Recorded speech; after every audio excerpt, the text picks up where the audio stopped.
A major update in the Nolan Wells case, the new timeline, plus the unnamed witnesses now exposed. There's been a lot of people that have been contacted and interviewed, and there's a lot of people who were there that day that voluntarily came forward to tell what they know. This report goes a long way in identifying, who may be a witness to those critical hours and minutes that there are gaps of information. An international missing person search and rescue expert reads between the lines in this latest Bombshell report, plus shares what's happening behind the scenes of the investigation.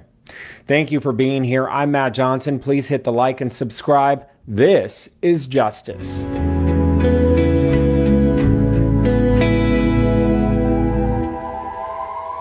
It's a timeline, and some people have called it an investigative report, and that's not accurate because, as you know, we're not investigators. That's the United Cajun Navy Vice President Brian Trasher on Nancy Grace, spelling out what is in his Bombshell latest report, which actually raises more questions in the case. And what we did, Nancy, was we asked our followers, say, hey, if anybody was there that day, you have pictures, videos, whatever, send it to us just so we can go through it, see if there's anything relevant. We took all that information and compiled it into just one digestible report of things we thought were relevant and could be helpful. The report spells out major gaps in the timeline. The last reported sighting of Nolan Wells, and it spells out a long list of unnamed but potential dozens and dozens of witnesses. I'm told, and we're asked to compare notes with the sheriff's office, which we're doing. But I was told that there's been a lot of people that have been contacted and interviewed, and there's a lot of people who were there that day that voluntarily came forward to tell what they know. And because they might have seen their boats and pictures, said, "Oh, we might want to go ahead and call them and let them know, where we were, who was with us, and what we know."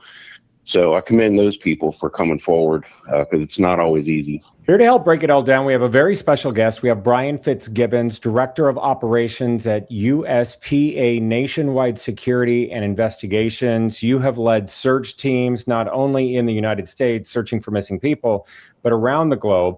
I appreciate your time. This new report released by the United Cajun Navy, what sticks out to you about the Nolan Wells case? Yeah, first of all, this was, a very comprehensive working analytical document put together by the United Cajun Navy.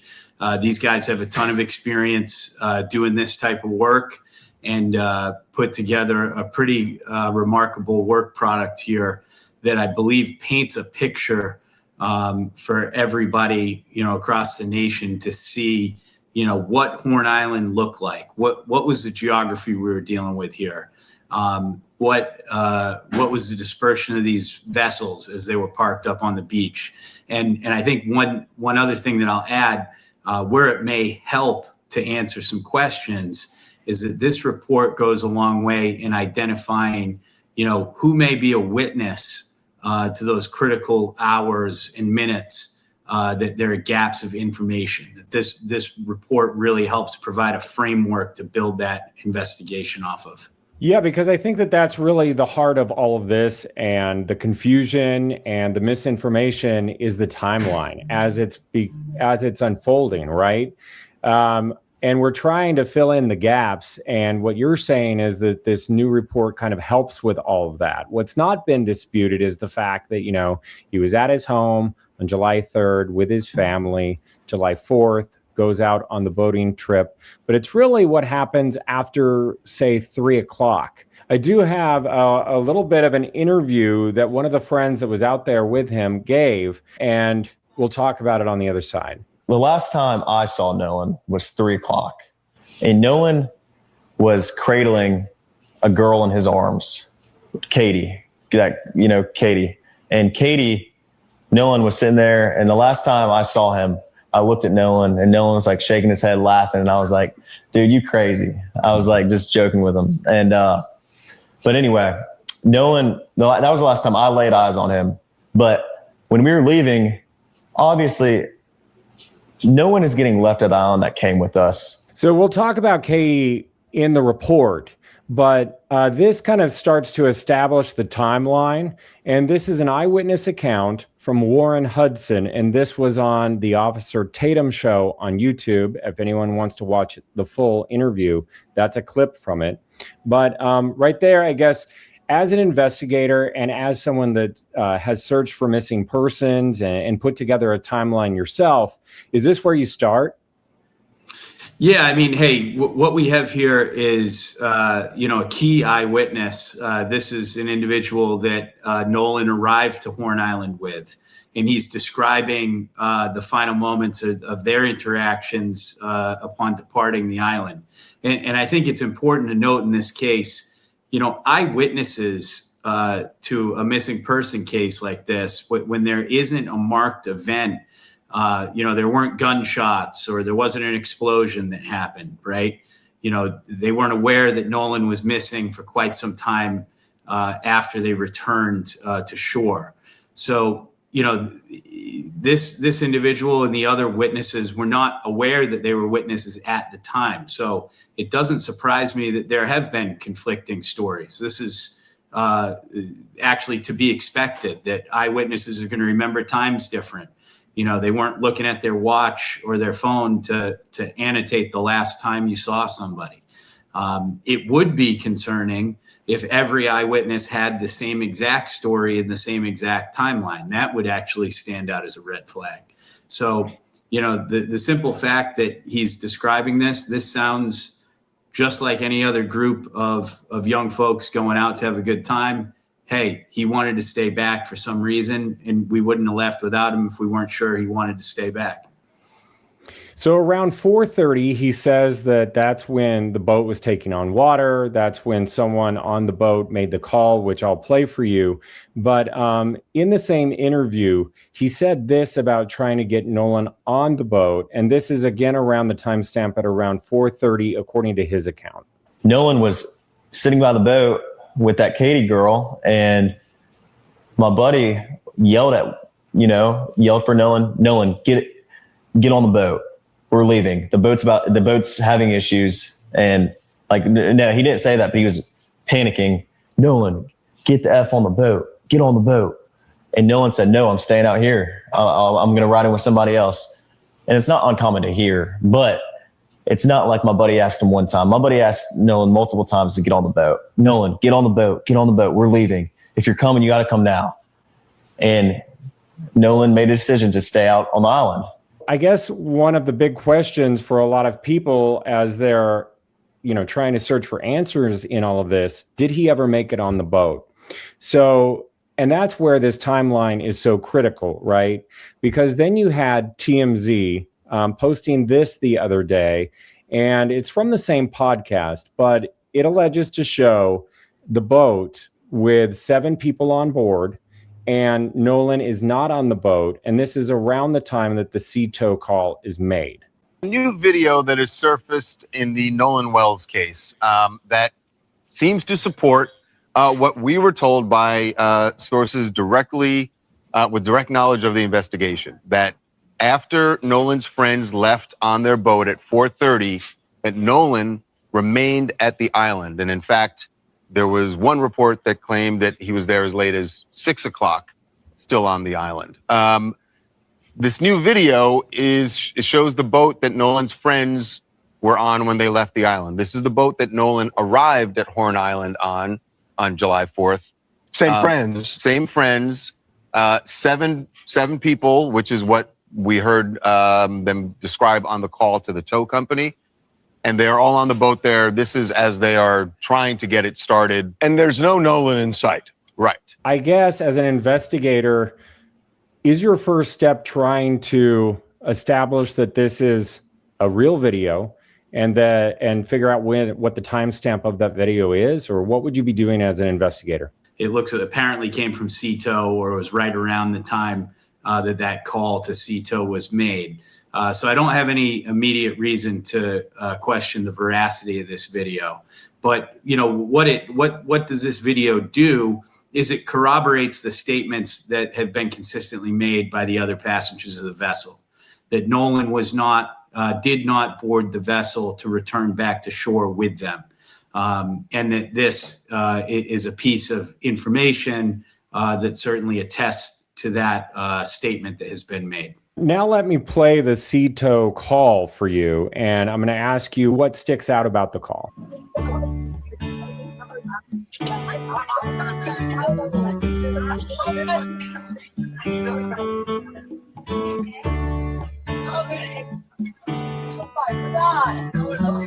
CETO Assistance, Vicky speaking. How can I help you?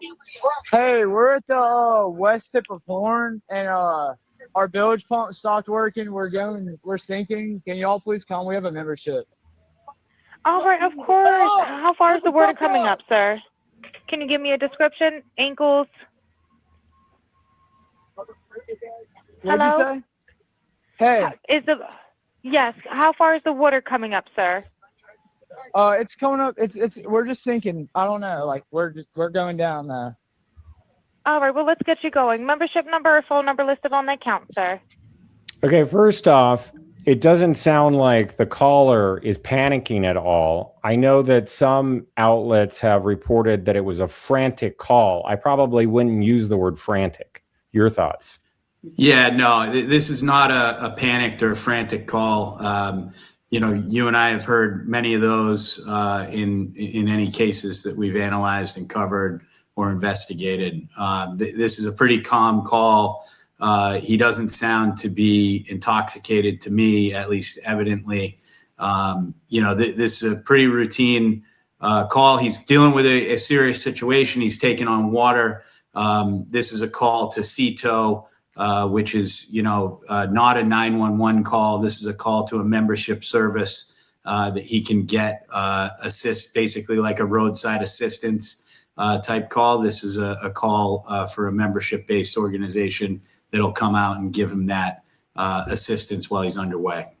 Let me play a little bit more because we'll get to the part where he says the number of people are on board and whether or not they need the Coast Guard, meaning do they need any sort of aid? All right. And is everybody on board in good health otherwise? Yeah, everybody's How on many? board. All right. Do you need the United States Coast Guard? What? Do you need the United States Coast Guard? No, we do not need that. All right. Okay, so right there, he says that he doesn't need the Coast Guard and everyone is on board. And again, he appears somewhat calm in answering the questions. Not a 911 call, not a call to the Coast Guard. It's to the tow agency. Yeah, he's calm and deliberate, and like I said, this is a serious situation. He's taking on water, but he doesn't seem to be frantic or panicking. I think that would be a mischaracterization of that call if one were to make that assessment of it. So that happened at around 4:30 again, around 4 o'clock, 4:30. No one's disputing that. So where does that put us in our timeline right here? What sticks out with the report? Does anything get corroborated here? Yeah, so it corroborates, what the passengers of the vessel have said, or at least one has said publicly. It lines up with that video. The number of passengers, that nobody was experiencing any type of medical emergency. The reason for the call was limited to the boat taking on water. There wasn't anything else happening. And I think the next thing that I'll say is, this timeline, the gap in that timeline identified in the Cajun Navy's report, this doesn't impact that at all. This is on the other end of that, right? So this is on the north end of that timeline at 4:31 when that call's made. And the real critical time is going to be after 3 p.m. on Horn Island, right?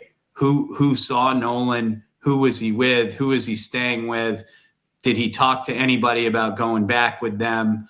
What other interactions did he have with witnesses who remained on Horn Island after, I believe it's the Triton was the name of the boat that he came on after the Triton departed. What sticks out to you? Is it the 3 to 4 p.m. or is it the 4 to 7? What's new and what questions do you still have? This report provides a really clean framework to operate with and to identify what questions need to be answered and resolved.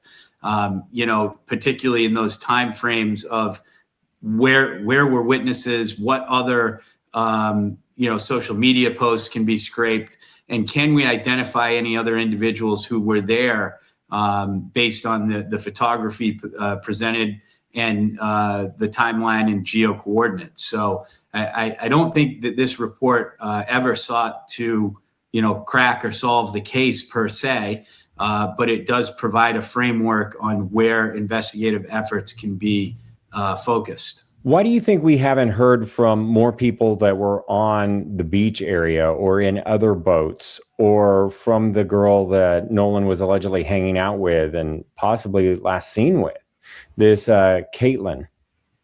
I can say that there's a simple answer to this.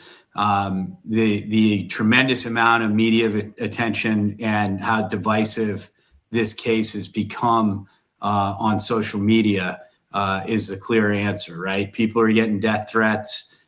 You've got a lot of rhetoric on both sides of this investigation, or really everywhere. Not that there are sides to this, but there's quite a bit of rhetoric being tossed around. And I think that, people have clammed up due to that, due to the public scrutiny, the perceived public scrutiny of anything that would be said. Where would you be looking now? Is the investigation over in terms of searching for evidence on the island or in the boat or in the cell phones? There were allegations that things were deleted off of the cell phone. Walk me through what might be happening behind the scenes, because you've been a part of a lot of investigations similar. Yeah, what's of particular interest to me, having followed this case, is the claim that's been made about communications being deleted from Nolan's cell phone. His cell phone remained on the boat that he came out with, and that is certainly a red flag, right? If you're staying behind on Horn Island, why wouldn't you at least grab your cell phone so you'd have some method to communicate when you got back? So that's certainly highlighted in my mind as, I want to see what comes of that cell phone extraction. This is something that law enforcement certainly is capable of doing and probably will do. There is a grand jury proceeding that's yet to take place. That grand jury, by the way, is common practice in that jurisdiction for any death that is not of natural causes. So that proceeding will take place, and I believe that we will. We won't see what goes on in there. Those are always private. But of interest to me, a particular interest is the cell phone. The second point is going to be more eyewitnesses, right? And this is something that undoubtedly law enforcement has been diligent on tracking down everybody that they can find that was on Horn Island at that time and interviewing them. Did you see Nolan? Do you have photos? Do you have videos? There's going to be a tremendous amount of digital evidence to go through, to try to pinpoint a time frame that he was still there. I'll throw this out there for consideration. How many Instagram posts or photos or videos were taken after the Triton departed and allegedly Nolan remained on Horn Island, and does he appear in any of those photos that could corroborate the story of his shipmates? And that's why I think that this also adds to the mystery and why it's so confusing to a lot of people, because it's like, how come there weren't people saying, oh, I saw him last year or saw him last year? Or maybe police have already talked to those people and they're not obviously sharing everything for their investigation, right? Yeah, and I haven't seen any indication that there's anybody who's uncooperative, right? That would obviously be a red flag.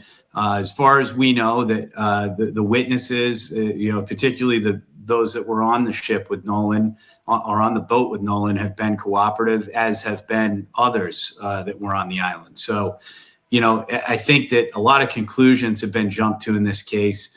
And it's important to remember the reason why this has so much attention is that this is a terrible tragedy. This is a young man who had his whole life ahead of him. He was, all of his coaches and teammates said he was just not only a tremendous player, but a tremendous leader on the team, and was pursuing his degree. And, playing college football. And this is a really tragic event for somebody who, had a lot of great things ahead of him.